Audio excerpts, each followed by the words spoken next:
Bonjour les prospecteurs, aujourd'hui je vais vous parler de l'ambre et du copal, deux résines fossiles. Si je mets des guillemets sur fossiles, c'est que par habitude on a associé l'ambre et le copal à des fossiles, alors que non, ça n'en est pas. Un fossile n'a plus de composés organiques, ils ont été remplacés avec le temps par des minéraux.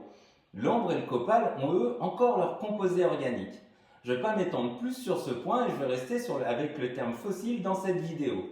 Et on va surtout voir la différence qu'il y a entre le copal et l'ambre.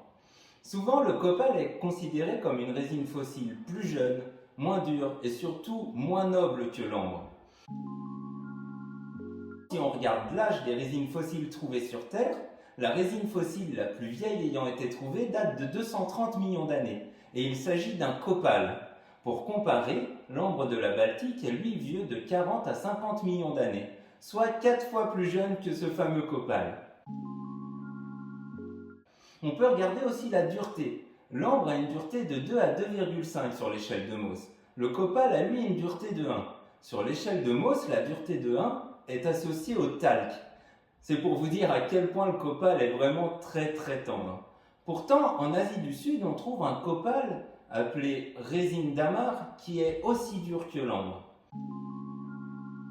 On peut comparer les essences des arbres, celles qui fournissent de l'ambre et celles qui fournissent du copal. Pour l'ambre, les résines viennent essentiellement d'arbres dits gymnospermes, une famille d'arbres dans laquelle on retrouve les conifères.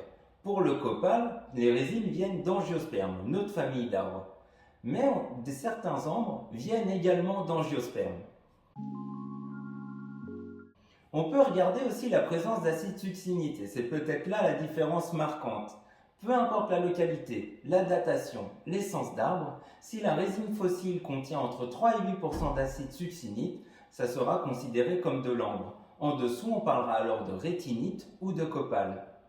Voilà les prospecteurs, vous connaissez maintenant les différences entre l'ambre et le copal. On se rend compte que plus on cherche de différences, moins on en trouve, hormis pour l'acide succinique.